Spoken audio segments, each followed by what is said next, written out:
Hello everyone. Thank you for joining with us this afternoon.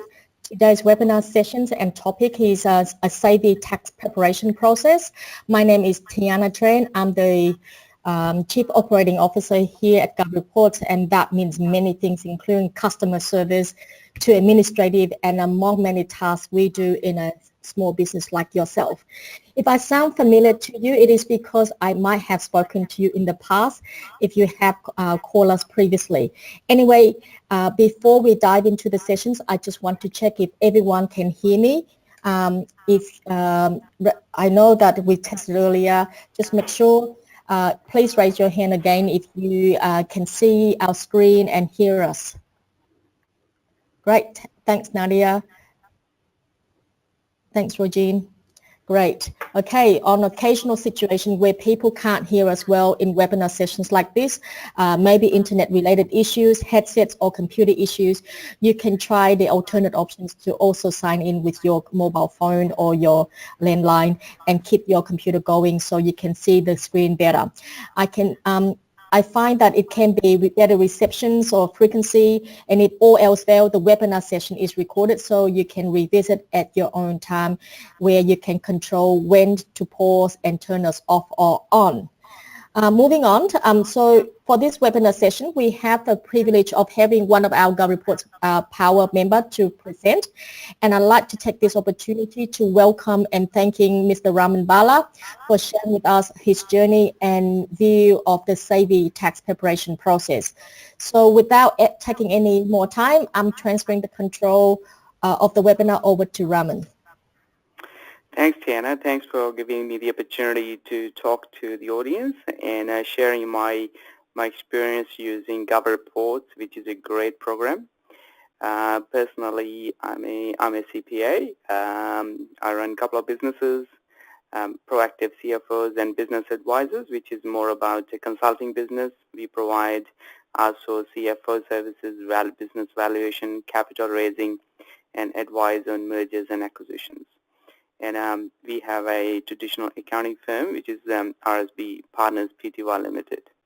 Now, I'm a tax agent since 2011, and I have some of the other interests, particularly from social and community point of view.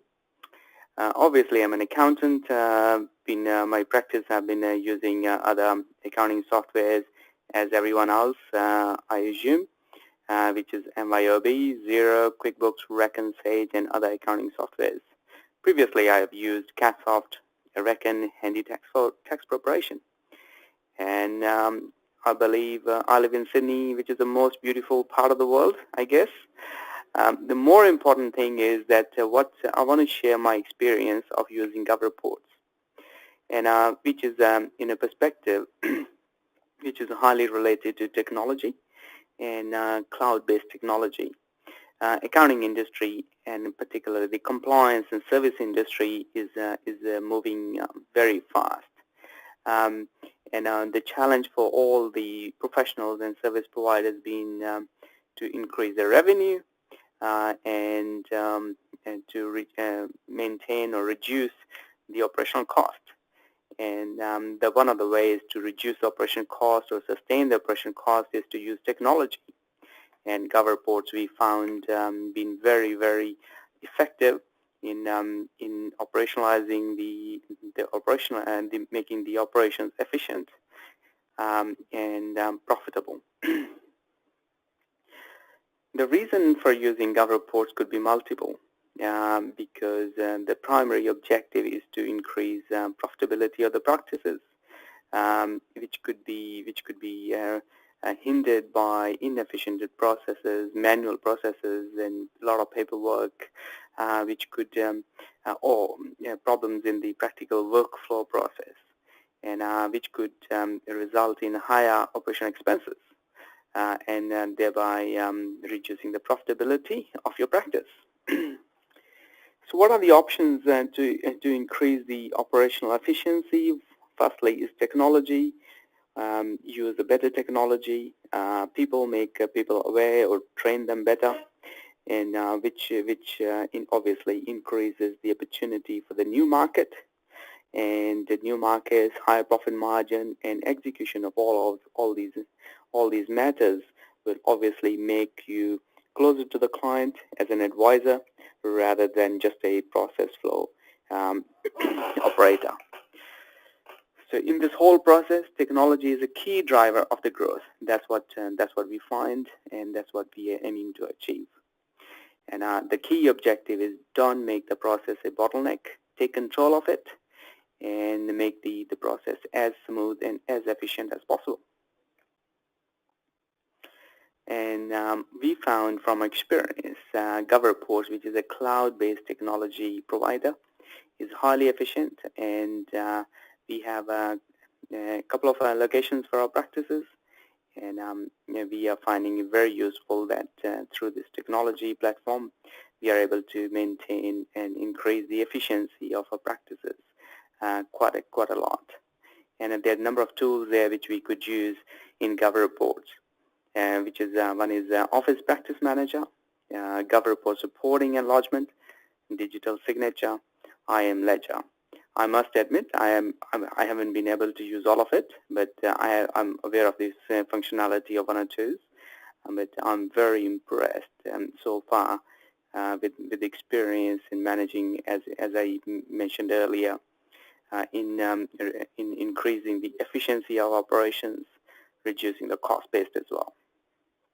So we'll walk you through some of the tools available on the GovReports software. And this is getting started, which is more around how to get the system operational. We'll just go through it, which is settings, ATO software nomination. It's a two-step identification check, and then account settings for digital signature. We could import client list from the ATO, and outstanding reports, and define and create workflow process on the practice manager. So this is very high level, a very brief overview of the settings, and we'll go through in more nitty-gritty of those in a little while. Yeah. So what's GovReporting? GovReporting is a tool where you really prepare your tax return, tax returns, and all the badge returns, all the lodgements, and so I'll just run a video for you, which is to give you a better understanding how it's done. So effectively, this is basically the tax reporting tool of the GovReports. Here you can see the list on the left-hand side, where you can see my list of my clients, and if you click on it, you can see the forms and how to do the tax return. It's giving an example of Mr. Peter Reynolds, where you can download all the data from electronically from ATO portal. Then we are just walking through the preparation of an individual tax return. In the first step, we just downloaded GovReports data, and now we are filling out all the related schedules, as you can see on your screen. Our apologies if we are going too quick in the interest of everyone's time. So we are including some other You can pause the video too, Raman. Sorry? You can pause the video too. Yeah. Just click on it. Yeah, it's going. It's all right. Yeah. So it's just going through the video is just preparing the rental property schedule, signing on the declaration, and then that's how you just to lodge the so clearing all the errors. We are just going through now the private health insurance details, and how you clear it, save, lodge, save and validation. That's how you validate, and save reports.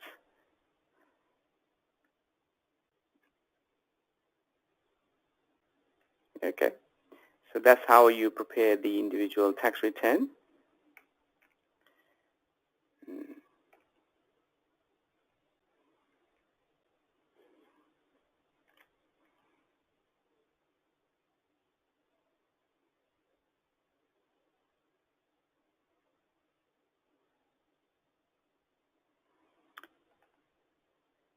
this is the demo for doing the income tax return, and now getting the update on the tax returns, the job status, um, what's the status of different tax returns. This portal will show you that. So we'll just run a little video on that.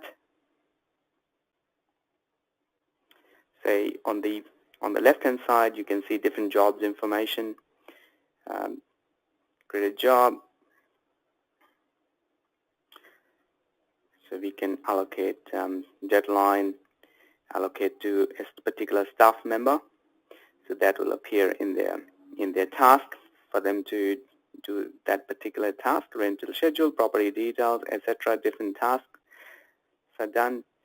So that's how it's. So my client, that's here on the left-hand side. Select the form, which one you want to do. So that's you do your tax return. That's how the tasks are managed. The draft attached, the existing job, etc. The process.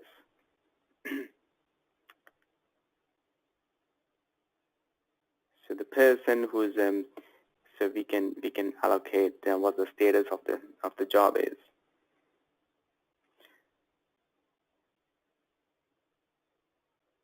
Yeah.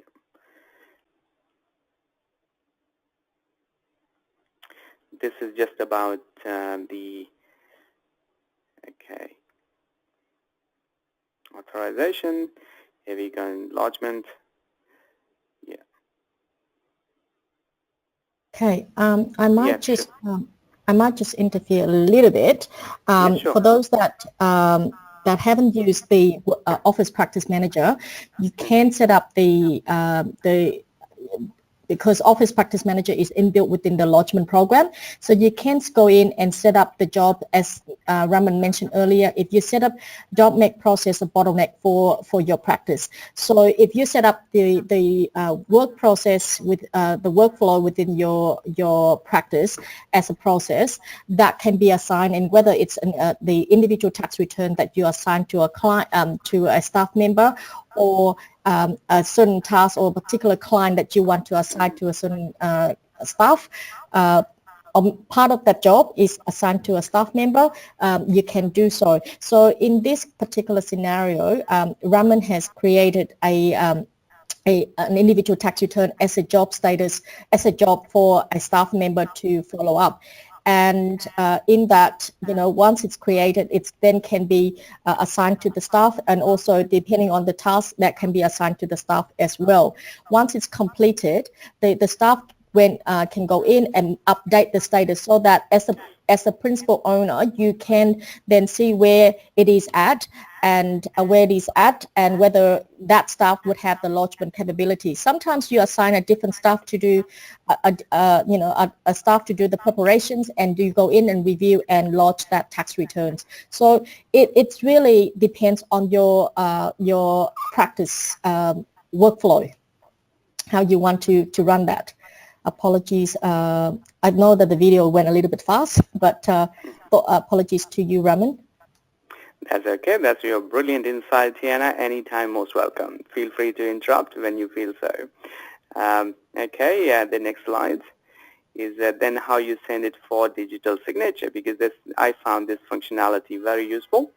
That's where you could reduce the bottleneck in your process. That's what we discussed before, where you could just send a particular compliance form electronically and to the client for sign off. I'll just run a video how you do it. Okay, so go to the My Lodgements and go and save reports, which is the report which is ready. Say income tax return.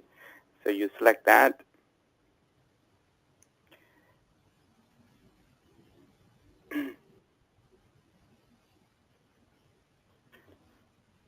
So you go to the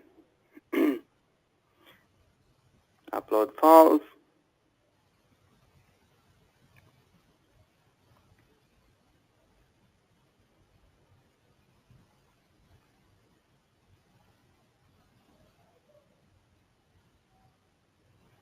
So here's a person who's the authorized person who's going to sign on the report.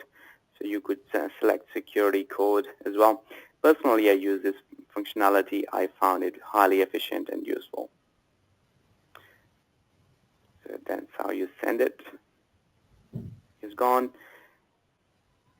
So you select the place where you want the signature to be on. Yeah.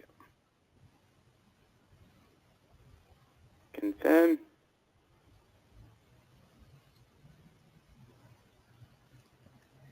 Okay. Pending for once it's gone, so the system will show us the status of the in particular document. Yeah. So once the client signs it off, you'll get a notification that the particular document's signed off. Also, to add to this as well, this is one way that you can send for signature.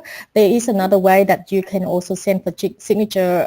When you prepare the report, you can also send for signature along with your preparation process of the tax returns or the forms, and which you find that on the lodgement sections of the workflow that you showed earlier, right, Raman?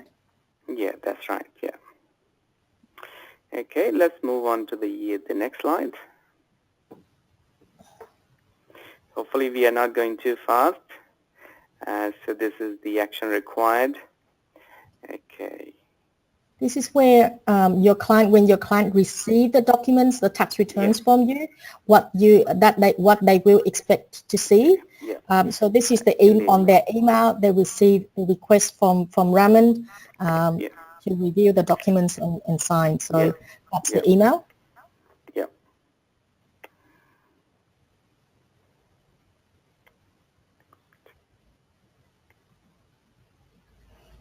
Yeah, they would receive the code on their email, on the same email as one of the options, and they can scroll through the tax return that the Raman has prepared for the client. If they happy with everything, they can put in their signature and sign away. Yeah. Signed, submitted to the sender.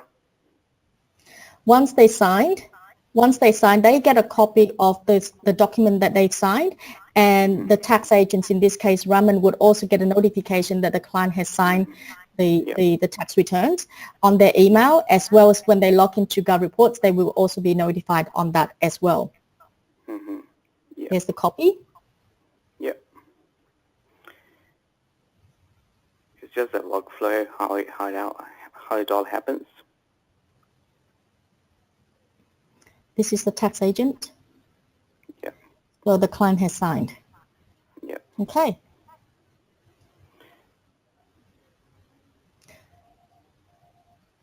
So from your experience, Raman, what is the most commonly used tools that you use in Gov Reports? The most common operating tool is preparation of tax returns, individual, all the compliance tools, the preparation of those, for example, BAS, the tax returns, the payment summaries, and those are the general standard reporting. That's very, very effective. And I use the electronic digital signature for that functionality. I found it very, very good. Okay, and has any of your clients, the demographic of your clients, are they the young, easy to get on with technology, or the older ones, like basically not too keen on it? Have you encountered any problems so far, or any? I must say that we got a mixture of clients actually. Some clients are highly tech savvy. Some clients we need to train them better. As a matter of fact, the whole electronic signature thing was triggered by one of our clients because he didn't have any scanner or anything. So he was he was overseas, and so we had to use. There was no other way. So we had to use the functionality, and we rolled out that functionality to other clients as well. And mostly clients liked it. And some clients, I would say majority of our clients have liked it so far. So we are planning to roll out to all of our clients then. Yeah, so to answer your question, we haven't encountered massive difficulties in this process. Okay. So would you say that over 90% of your clients are now digitally signing documents with you? Yes, most of the documents we've been signed digitally, yes. That's great. Okay. Yeah. Okay, let's next to the next slide is the process of preparing invoicing. I haven't used particularly this module. Probably Tiana, if you could run past as well. I'll just run the video how you prepare the invoice for your work. Yeah. So once you've done the tax returns, whether it's the tax returns or you know, a piece of work, you can then go into that client's generate an invoice. Once the lodgement has been made, you can then send create the invoice. You can, like I said, depend on how you structure it as well. In this case, it's basically a straight invoice without the time, having to start your clock and, clock off and clock on and clock off.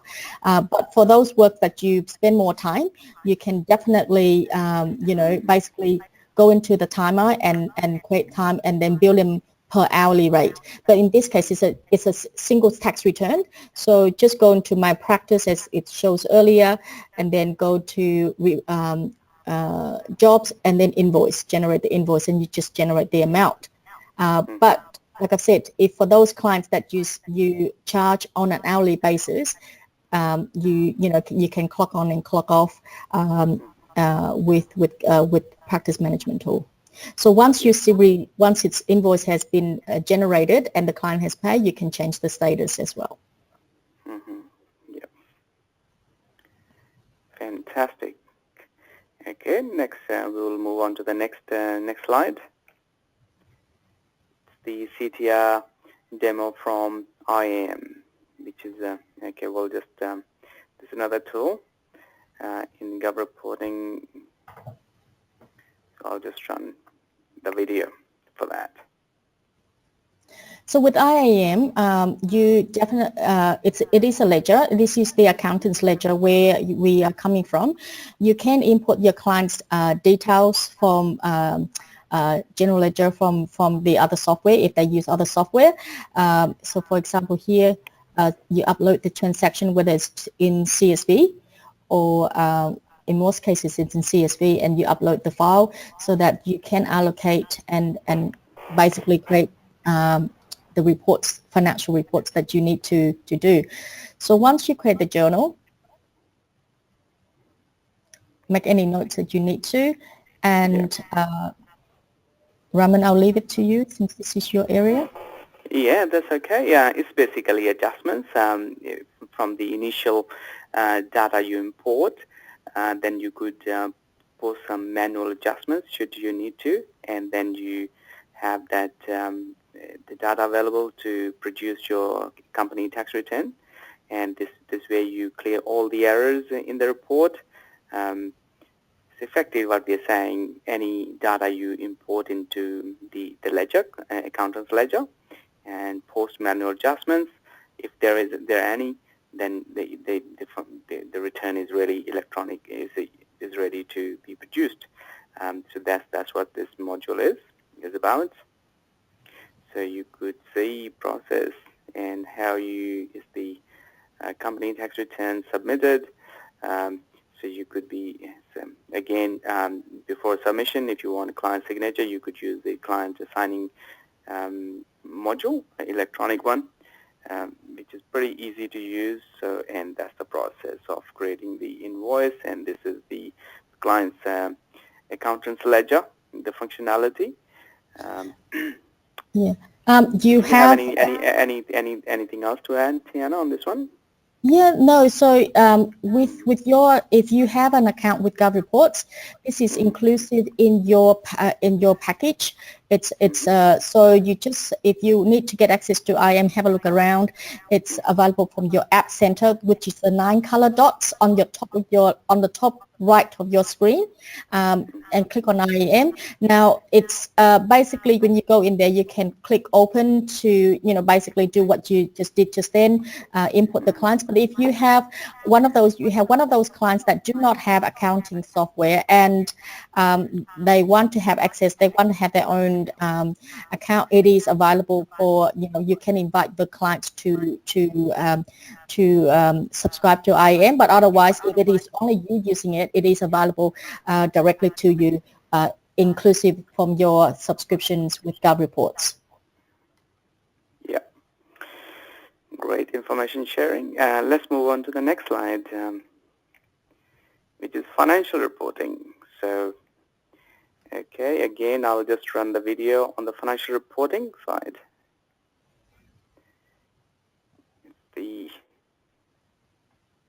Oh, you jump onto another one. Go back. Okay.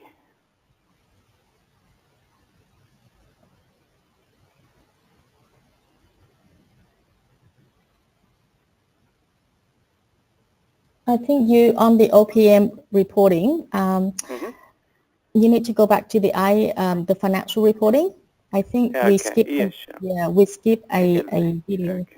A slide. Okay, sure. Yeah, slides. Okay, financial reporting. Let's focus on this slide first before we move on. Okay. So again, that's a video of reporting, financial reporting. Could you tell us a little bit more about this module? So this is available in IAM. So if you go to IAM and you open your clients, as we did just a little bit earlier, and click on the clients to open, and then you, of course, update the details that you need to. Yeah. You can enter, create a new journal, go in and enter the details, and update. You can add as many expenses. Yeah. I'm surprised you haven't used this this function before, Raman.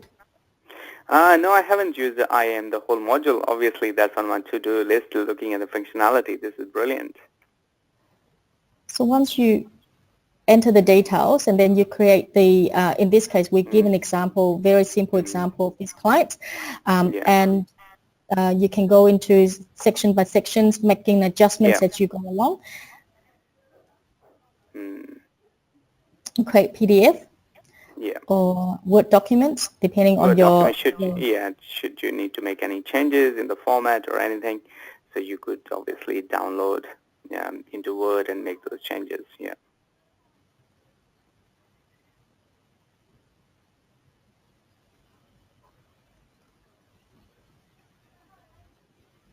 Actually, this module looks really good to me. Probably that's my next task, probably from later on today, to use this one, financial reporting. So that'll be integrated into the all cloud-based, all the working papers, everything is linked to the tax returns, onto financial reports, and signing off those reports. Okay. Yep. Yep. So now with, if you are, basically we're on the OPM, the Office Practice Manager reporting. This is if you are using the practice management tool. It's a useful tool. I mean, especially for someone with a few, basically want to measure your staff performance. You want to, make sure, like how much time are you allocating, etc. Allocating to a particular client or particular job, whether that it's actually you're getting return on your investments or the time that you spend. So without Raman, do you want to play on the video and show? Yeah, sure. Obviously. Okay, that's the practice. That's where we could control the jobs, the location, the costing, etc. How the practice is going. So I'll just run a little video to run how the practice management tool is being used. Could be used. So how you could use this is in staff time detail. You got the job time detail, and you also got the running time detail report as well, and invoice report. So in this case, for the ITR, for the individual tax return that prepared earlier, we could run a running time detail report. So in this case, the amount of invoice or invoice report as well, and staff time. So like I said, if the amount of jobs that you allocate to the staff, you can basically track how much returned, how many jobs they have they have done for a particular period, and the return on that. I mean, it's entirely up to you really. It depends on each of the practice, where you want to control, whether this is the time where you need to, maybe you got so much work that you want to employ more staff or engage more technology, etc. Where is the next step? So, looking at these reporting facilities, perhaps it will help you to understand, whether this is the next step for you to have more staff, or to expand with more staff, or perhaps technology is the right way forward. Yes, you correctly mentioned it, Tiana. I think particularly the previous tool is very important to as we touched upon earlier, how to make the whole process efficient, keep the cost down. The whole OPM reporting tool allows you to monitor the time spent on a particular job, what's the cost involved, how much is billed or invoiced, and how to manage the overall practice. The whole beauty of this is that you could manage multiple tasks across multiple locations, across multiple staff, and still keep the cost down, because it just gives you the overall visibility of the whole process. As we have seen, and the whole Gov Report functionality, right from preparation and lodgement of tax returns, signing, digital signing of those compliance reports, then moving on to the financial reporting aspects. That's where we could generate those financial reports using accountant's ledger, and then how you control the whole overall practice management tool. It's all integrated cloud-based technology. Although I must admit, I have been using one or two modules, but I'm hugely impressed what we have seen today and previously, and I'm committed to use this technology for the better usage of our practice, to remove any bottlenecks or reduce costs or make the whole process efficient. It's a great tool. Okay, do we have questions? We're just checking the questions. Okay, it doesn't look like we have any questions. So while we're waiting, if you've got questions, certainly you can raise the questions from your panel. Just while we're on that, Raymond, yep. As part of the Gov Report package, like I've said, it's inclusive of not only the lodgement program that you have access to and yep. you are familiar with, but also you got digital signature, the ledger, and also the accountant's ledger or the common ledger, whatever that you use, accountant's ledger for you to use and prepare reports, but also the practice management tool, which we are, as we speak, we are expanding into many functionalities, and hopefully it's more useful to you guys going forward. Yep. Yeah. And single touch payroll is another thing that is quite popularly used by tax practitioners, not only by BAS agents but also tax agents, and also business going forward. It's something that you also perhaps going forward might be a popular functionalities that we all get to use. Yes, I think that's a very important point. I was just reading some technical material just this afternoon. Because the legislation was just passed by Parliament, Federal Parliament of both houses just this morning, and the STP reporting is mandatory from 1 July, I guess, 2019. I think the ATO has given the permission to the tax agents to do those reporting at the same time while they do BAS, the large BAS. That's a huge exemption from tax agents' perspective. So that Tiana, that STP functionality can be of huge help to comply with this new legislation. Absolutely. So it looks like, Raymond, we don't have any questions at this stage. If If you have any questions which were not raised or which was not raised at all during the sessions or post the webinar, please do not hesitate to contact us on email to support, or simply just pick up the phone and let us know. We are also working towards providing you with feedback box and supporting forums, as we often find same questions and answers from someone is also relevant for others. And rather than for us to repeat our message, we will be looking into this in the very near future. One request I ask of you, our business exists to date has been much thanked to all our users talking about and referring their friends and colleagues to Go Reports. We are slow, as you can see. We released the referral program within the application about 12 months ago, so that can track and thank you directly. So if and when you feel like or you would like to refer your friends and colleagues to Go Reports from your account, you will get a 20% referral fee, and your friends will also get a matching amount as a discount when joining. Well, that's all really. Thanks again for tuning into this webinar session. I look forward to catching up with you again next time. Bye for now. Thank you. Thanks, Raman. Thank you. Thank you.